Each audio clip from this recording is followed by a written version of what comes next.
Hello, all, and welcome to Grumpy Gnome Gaming. This is episode 1 of our Baldur's Gate Enhanced Edition playthrough. And for those of you that are continuing from episode 0, which is where we created our protagonist or main character, I welcome you back. In this episode, we are actually going to complete the prologue of all the chores that we would normally do in Candlekeep on a daily basis. And we are also going to find out that there is something amiss and that we urgently need to equip ourselves because our foster father, Gorion, has something in mind for us. So, without further ado, let's go ahead Yes? and get into this game. To save time, I'm going to Yes. try to narrate as we adventure so that way we save some time. And I understand that many of you do not like a lot of commentary. If you're one of those people, just feel free to mute this adventure. But I'm doing this mostly for people who are not familiar with this and hopes to not necessarily narrate the story for them, but kind of give them reason as to why I'm doing what I'm doing. Now, the first thing we're going to do is talk with Firebeat over here, and he's a wise old wizard, and hopefully he can give us some insight as to what is going on. I'm also going to pester him 30 times to see if I can get him to budge. And what he's going to do after the 30th time is actually give me 300 gold. And he is going to basically say, hey, you need to equip yourself. What Gorion gave you is not enough. Please take this for your party and yourself and get what you need. So without further ado, let's find out what his chore is and let's begin the pestering. Yes. So hard to find decent folk nowadays. Yes, it is. Okay, two things of importance here is that he wants us to get an identify scroll from Tetrol, and then also that there is an iron crisis upon us. What that means is that if you have a weapon that is made of iron, there is a good chance that it can break at any time during the game. And with that in mind, I am going to keep this quarterstaff I have, even though I am not proficient with it. But for some battles where I don't want to risk using an iron weapon, I will pull out the quarterstaff. So we've spoken with him once. Let's continue 29 more times, and hopefully he'll give us a little gold to help us on our way. So hard to find decent folk nowadays. So hard to find decent folk nowadays. So hard to find decent folk nowadays. So hard to find decent folk nowadays. So hard to find decent folk nowadays. So hard to find decent folk nowadays. So hard to find decent folk nowadays. And there it is. We pestered him enough. He gave us our 300 gold, and he basically said, hey, you need to get yourself equipped. Something's getting ready to go down. So, what I'm going to start doing now is I'm going to start retrieving a lot of items that I have hidden over the years in Candlekeep, just in case this day were to come around. Now, even though this drawer is locked, I can still use my above average strength to break the lock on it. And I will retrieve my 18 gold, a shield scroll, and an improvision scroll. On these shelves, I hit a dagger. And here we've got some noble people. And normally, noble people are very standoffish. However, this is going to be the first example of a charisma based encounter where having a high charisma is actually going to pay off. Since my charisma is maxed at 18, um, they are going to look at me in a favorable manner. And I am simply going to suggest that they take their wealth and lock it into their nightstand where it would be much safer than displaying it around town. No time to chit chat. I am not going to narrate all of this or commentate on it. If you feel that you'd like to read it, feel free to pause the game and read it through. But I'm simply just going to try to get on with this adventure since I'm going to try to keep these Let's Plays to about a 30-minute video. So Yes, they are most standoffish, and they're talking about us normal folk. Anyway, here's what I'm basically saying. Don't let it bother you. I just noticed you got a lot of wealth, and you probably shouldn't be flashing it. And they're kind of agreeing with me on this, and the nobleman says, yeah, that's a good idea. Let's go do it. So they're going to go upstairs, and we're actually going to follow them. Now, if I had a thief with a open lock ability of 65 or higher, I can actually access their valuables that they do have. With caution. But since I don't have a thief of 65 or higher, um, no strength is going to get me into their nightstand no matter how many times I try. Okay, what we have here is a encounter with a sleeping person. Real simple. Um, don't bother a sleeping person. A sleeping person won't bother you. Um, Otherwise, if there were to be other people in the room and you attempt to steal something, there is a good chance that if they make eye contact with you, they will contact the guards, and then you'll have to deal with the guards, and that's never pleasant because more likely than not, it's going to result in a fight, and you're going to take a reputation loss for that.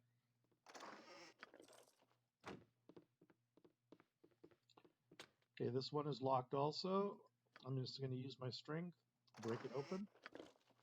Same with this one over here.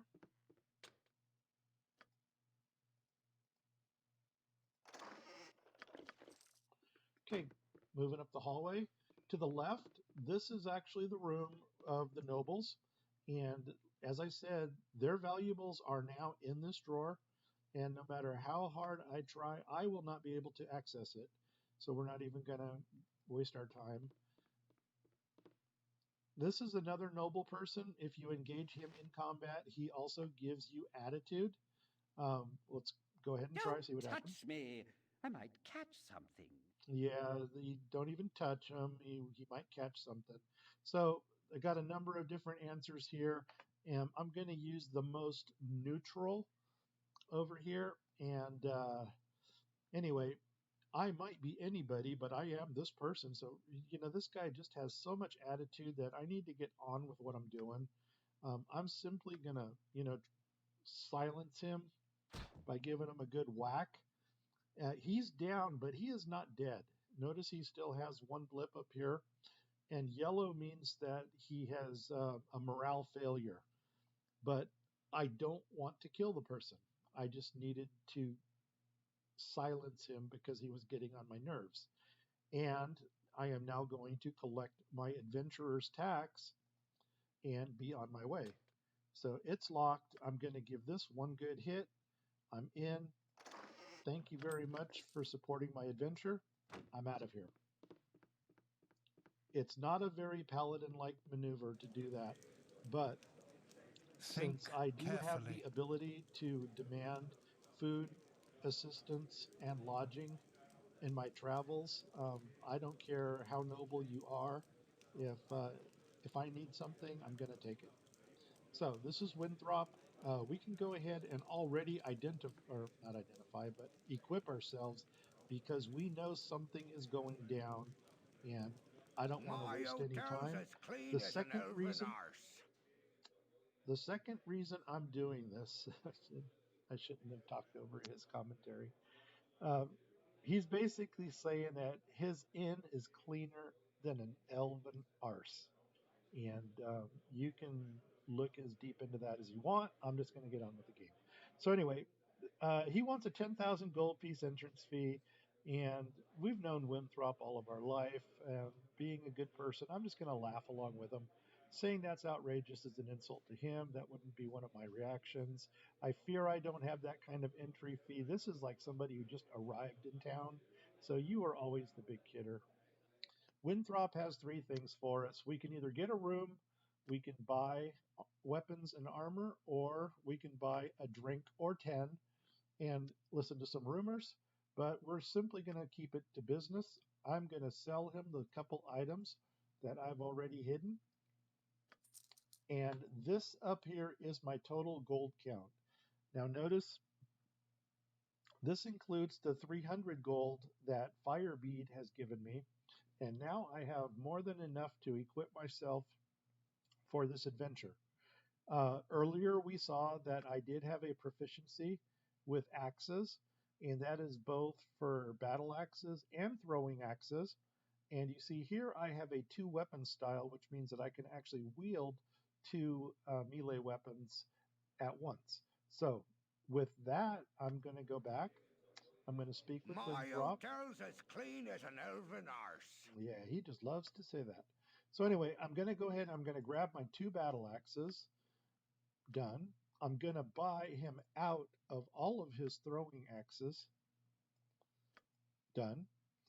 I know that there's an officer who is always looking for a quiver of crossbow bolts because I've been doing my errands for 20 years now. So I'm going to go ahead and get him his quiver. We've got three different coats of armor to choose from. We've got chainmail, which he has two coats. He has one coat of splint, 10 of leather, and 7 of studded leather. Since splint is the best armor he has available, I am going to equip myself with that.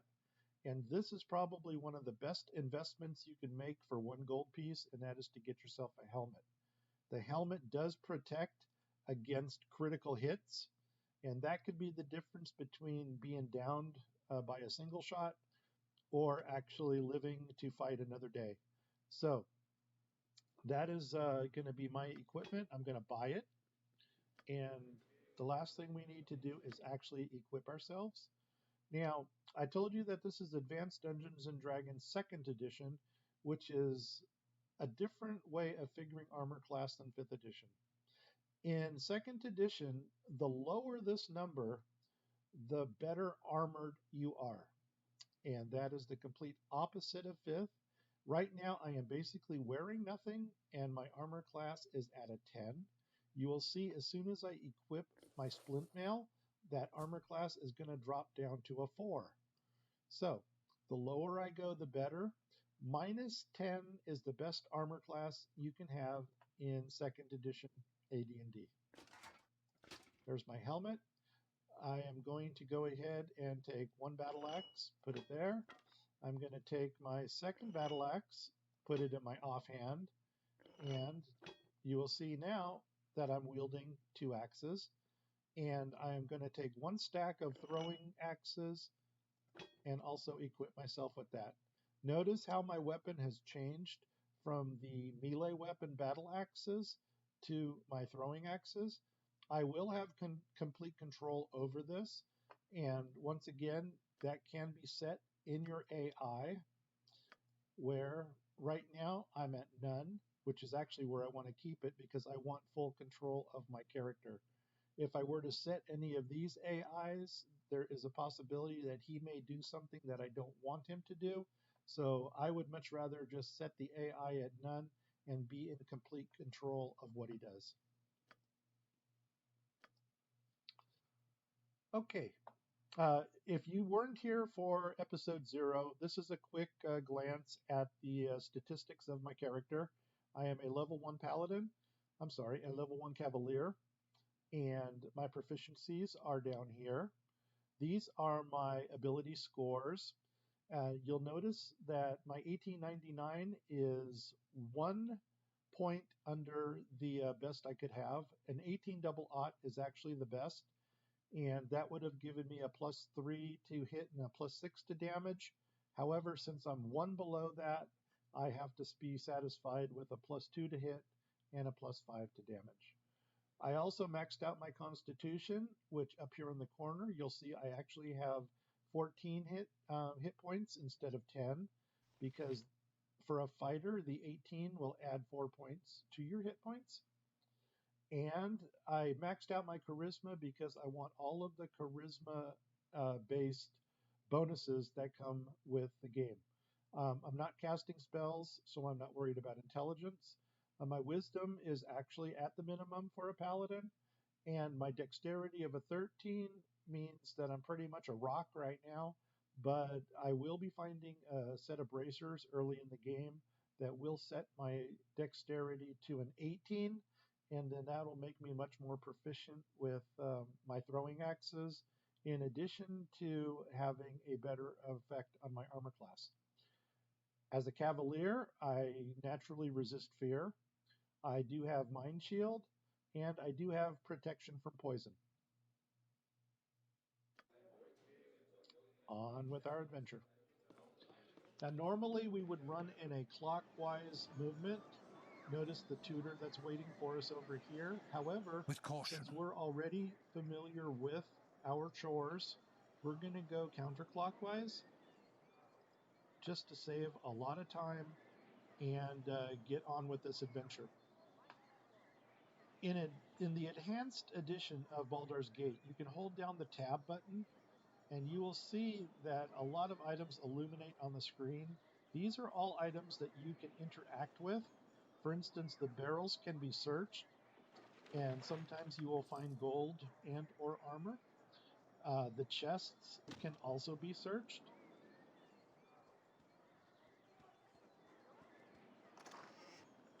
Now, I do know there's nothing in here, but let's go ahead and run back in order. This is actually the barracks where we're going to find Fuller, the person who normally needs crossbow bolts, and he's right here. Think I carefully. should have joined the army. Okay, so he's basically telling us that there's this individual named Hull that had a bit too much to drink, and we're not surprised because he just has a history of being a sloth. And what I'm going to do is a courtesy and check his locker just to make sure that he hasn't forgotten anything. But before I do that, I want to see if Fuller has any errands that I could run for him. And yeah, actually, I knew that he was going to need his crossbow bolts again. It just so happens that I should have joined the army. I knew that was going to happen. Okay, second charisma base bonus is that Fuller has given us a dagger that his father used to kill a hobgoblin. If you have a charisma of anything under than an 18, this is a normal dagger.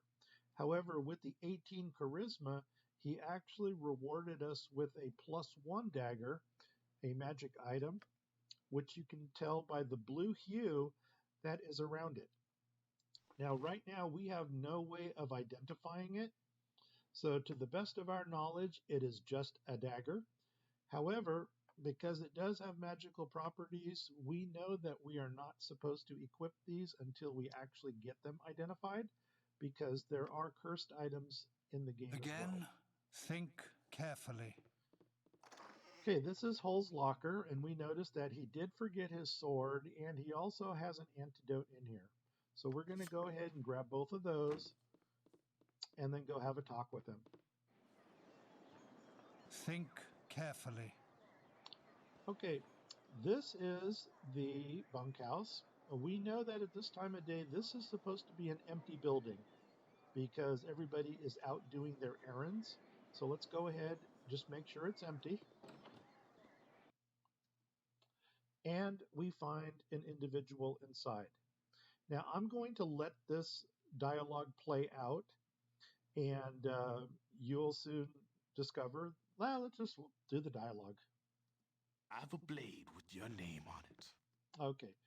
Right there, he really doesn't have to say anything else, because if somebody comes at you, then they say that they've got a blade with your name on it, you know that this guy is up to no good. So, you're Gorian's little whelp, aren't you? Yeah, I am.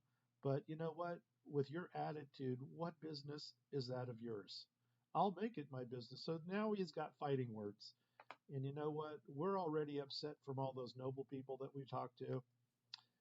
He turns red, which is hostile, so now he's become an enemy. I still have my throwing axes equipped down here, but since we're in hand-to-hand, I'm going to switch over. And we're now going to engage in a battle.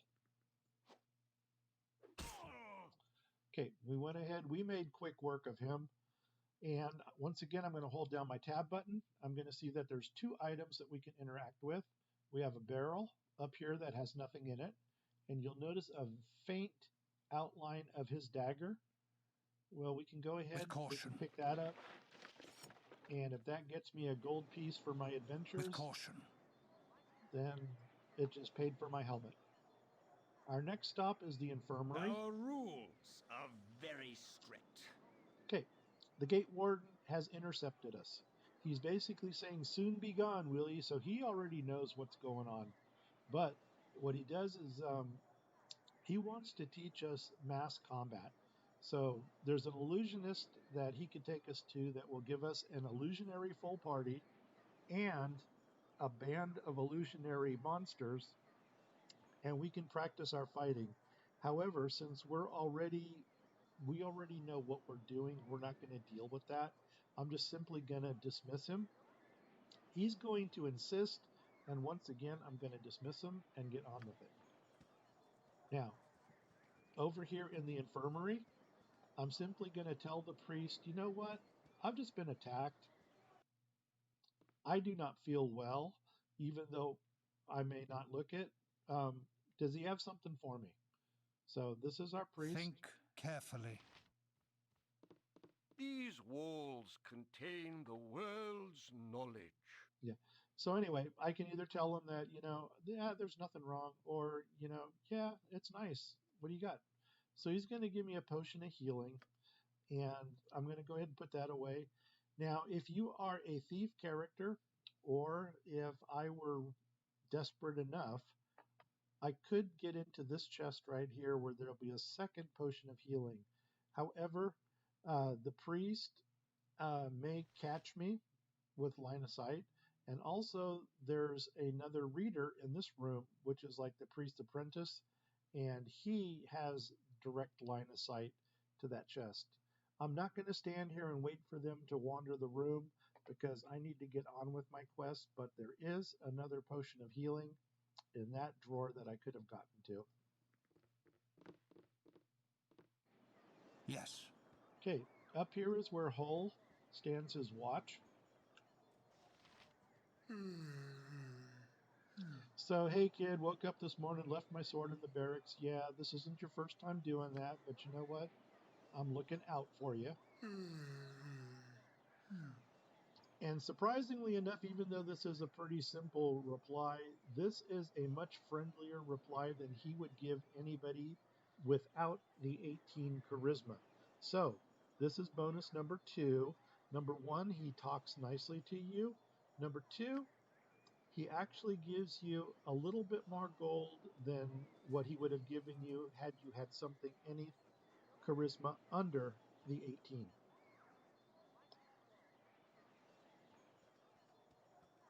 Next stop, the storehouse. Let's go talk to Reaver, the dwarf, and he's going to tell us of our adventures. By Moradin's hammer! All right, so this guy's got some rats in the cellar. Little hint there to album by Aerosmith. So anyway, we're going to go in this storehouse and kill some rats. And now comes that point where I told you about the iron shortage. I am not going to waste or risk my battle axe to, take out a couple rats. I'm simply going to go ahead, equip my staff again, and I'm going to use my staff to take out these rats. Now, the rats will not do damage to me, and they only have 1 hit point themselves. So this battle can actually go on and on and on as long as it needs to, until they are all taken care of. Fall! Bleed!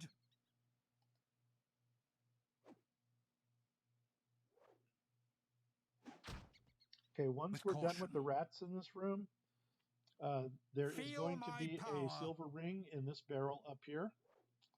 We're going to collect that, and then we're going to find out something that is pretty common with most dwarves that you meet.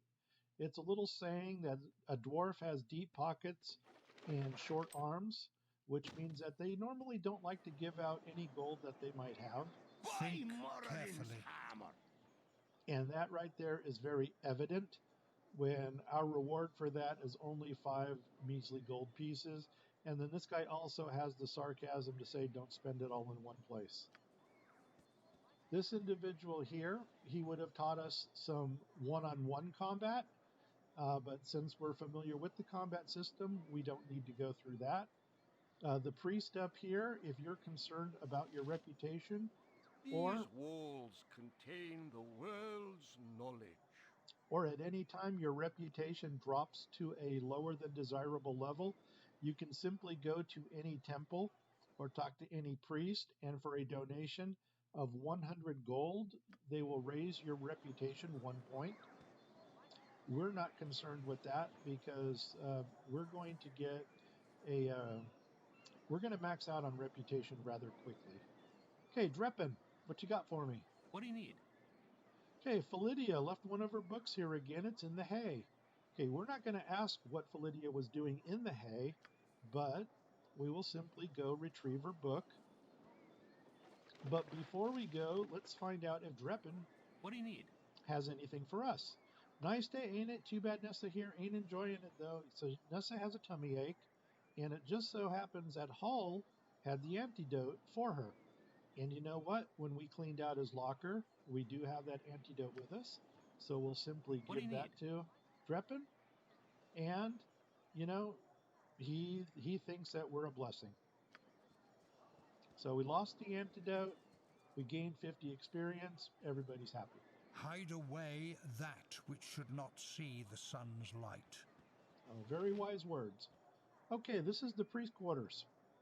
Something Also, on your mind? okay, Karan. Karan here, he heard some shouting going on, and this is going all the way back to the battle that took place between Carbos, the assassin, and us in the bunkhouse. So, I can give him this little wimpy answer here that he's dead, whoever he was. But you know what? That is not a very paladin or cavalier answer. So instead, I'm basically going to just state, hey, this is it.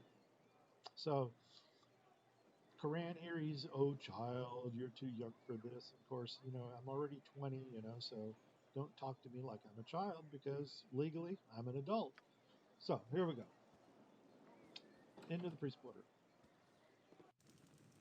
Now, I can already tell that this guy is also up to no good just because the way he's dressed, and he is someplace where he shouldn't be.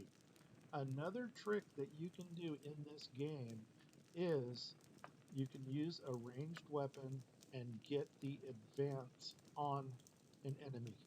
So if everything goes well, I'm actually going to be able to throw at least one axe before this guy even begins his dialogue. And if for some reason my first shot doesn't down him and we engage in combat, I can always switch over to my melee weapon.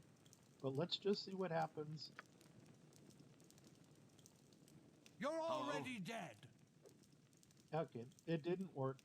Anyway, oh goody goody, I've gone and found you first. You're the ward. Yes, I am. I don't recognize you. Who are you? What are you doing here? Or leave me be. You know what? I don't recognize. Who are you? Who I am is unimportant. So anyway, we know that this is another guy who wants us dead. So he's going to turn hostile. That's going to pause the game and allow me to change to my melee weapon. And now we're in combat, and we made quick work of him. And once again, hold down tab key. That reveals everything we can interact with. And let's With go ahead caution. and fund our adventure. Whoops. There's a dagger. We'll take the 8 gold. Over here, there's going to be a warhammer. And did we get his dagger? Let's find out. Nope, we'll take his dagger. Okay, what I did right there was this little red diamond. If there are a number of enemies that have fallen and they all have equipment that can be pillaged from them, by clicking on this red diamond, this shows all the items that are grounded on the floor. This makes picking items up very easy because you can just click through each item, pick it up, and you don't have to literally hover over the person that's fallen to find the items on them. So this is a real handy button to have especially to keep the game going rather quickly. Okay, Parda here, he said, whoop, and there's my timer. Okay, that is our 30-minute timer, which is basically telling me hurry up and end the game. So we're probably going to run another 15 minutes, and then we'll call it the video. And that'll take us just outside of Candlekeep and into episode number 2. So this is Parda, and he notices that I have a cut. And once again, I could use the wimpy answer, oh, Parda, there was a man in there, he smelled like the stables. Or I can just, basically stand my ground and I need to get on my way, which I'm going to say. And he's, yeah, sure, get what you need from the inn. Gorion is desperate. So now he is telling me, hey, it's time to stop your chores and get yourself equipped because something's going down. So the last thing I'm going to do is talk to Philidia. Hello there. And I did get her copy of the book, so I'm going to give that to her. Hello there. Okay, now this may or may not be charisma based, but she did give me a lynx eye gem as a reward. And with a lower charisma, I'm not sure if I would have gotten that, but it's nice to have. So the last thing I'm going to do is run back in here. And before I go there, Firebead needed a scroll. So let's go get his scroll. It should be right about there. So we're going to meet Tethtoril. Greetings, young one. Firebeat sent you, hasn't he? Yes, he has. And basically, return his scroll to him. I sure will. And then he's telling me, hurry and speak with Gorion. He's waiting on the steps. He's actually right up here. But because I am a good character, I am going to return Firebeat's scroll to him. I'm going to take this opportunity to sell off any of the small items that I have picked up. And since I'm already equipped, right after I do that, I am going to go talk to Gorion and get on with the game. So, we're entering the inn again. I am going to have a talk with Winthrop. My hotel's as clean as an elven arse. Yep, never get tired of that. So, go back to the weapons here. There is our magical dagger. It has not been identified, so it's only worth 1 gold. With an identified item, the gold value does go up. So, silver ring, the throwing axes are actually mine. I don't want to sell those back. Another dagger, and another dagger. And there should be a warhammer in there too. There it is. We don't need the warhammer right now. So let's go ahead and get rid of that. We're going to sell those for 13 gold. And we are done with Winthrop. Let's go to have one more talk with Elvenbead. Give him back his scroll. It's hard to find decent folk nowadays. Yes, it is. Okay, he's going to cast a spell on us and give us a little experience. And then we're going to go talk to Gorion.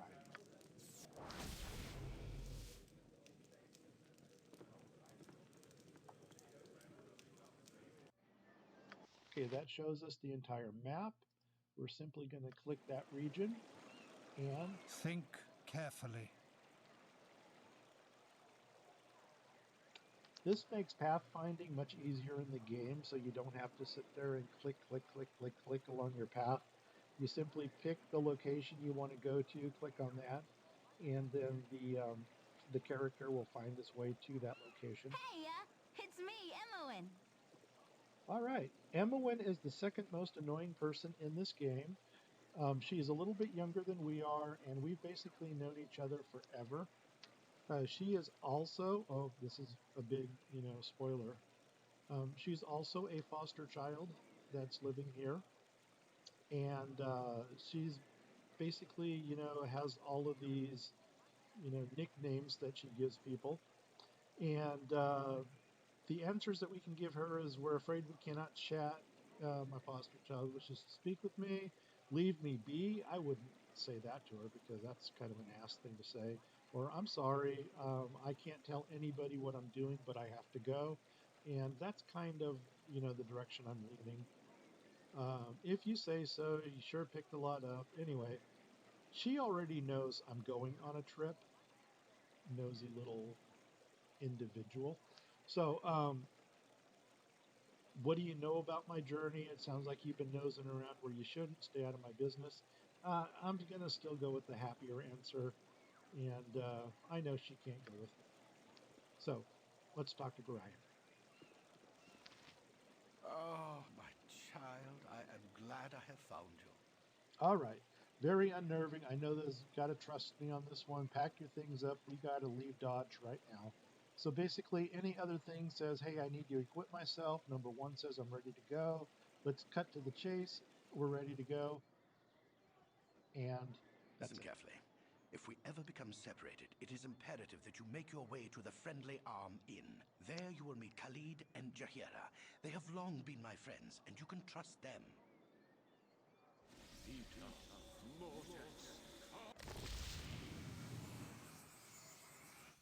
Let's hurry, child. The night can only get worse, so we must find shelter soon. Don't worry. I'll explain everything as soon as there is time. Well, Wait, there is something wrong. We are in an ambush. Prepare yourself. You're perceptive for an old man. You know why I'm here. You're a fool if you believe I would trust your benevolence. Step aside and you and your lackeys will be unhurt. I'm sorry that you feel that way, old man. Get out of here!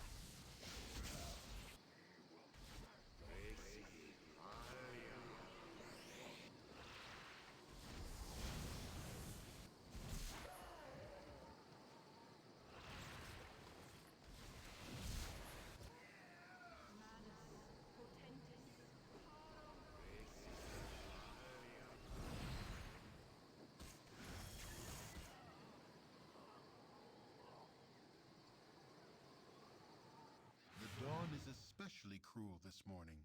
You awake with the realization that you have not been living some horrible dream.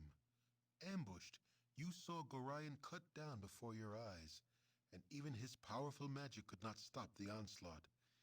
It was his wish that you flee, but that does not remove the feeling of helplessness that now overwhelms you. Hand over your ward, the armored fiend had said. He was after you and you alone, but why? If only Gorion had given some clue. But now you are alone and lost. Candlekeep is near, but you will find no quarter there. The readers pay for their serenity with rather draconian entry rules, and without Gorion's influence, their doors will remain closed. You will not last long on your own with your meager equipment. Perhaps you can get some help from the friends Gorion mentioned, the ones at the Friendly Arm. Hey, it's me, Emoen. okay. And this takes us to the end of episode 1. This is actually where Emmeline joins up with us. Sorry I followed you, but I never get out of Candlekeep. That's not necessarily true, since she has a way of sneaking around. Also, my responses could be, how could I have known? Gorion didn't tell me. Well, why would he? And I don't want you looking over my shoulder every time. And that's just not an answer that a good person would give. So how could I have known?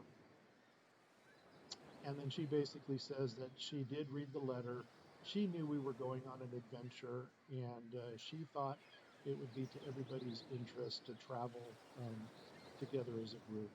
So she has joined us. Episode 2, we'll go ahead and take a look at Emmeline and continue on with our adventures. So if you stuck with me through episode 1, thank you very much. I am the Grumpy Gnome. If you liked it, please indicate by leaving a like. If you enjoyed it, please feel free to subscribe and share this with your friends. And I do look forward to seeing you in episode 2 as we go from Candlekeep through the Coastway and work our way up to the Friendly Arm Inn, where we are going to meet Khalid and Jahira. All right, thank you very much. Take care, and we'll see you in the next one.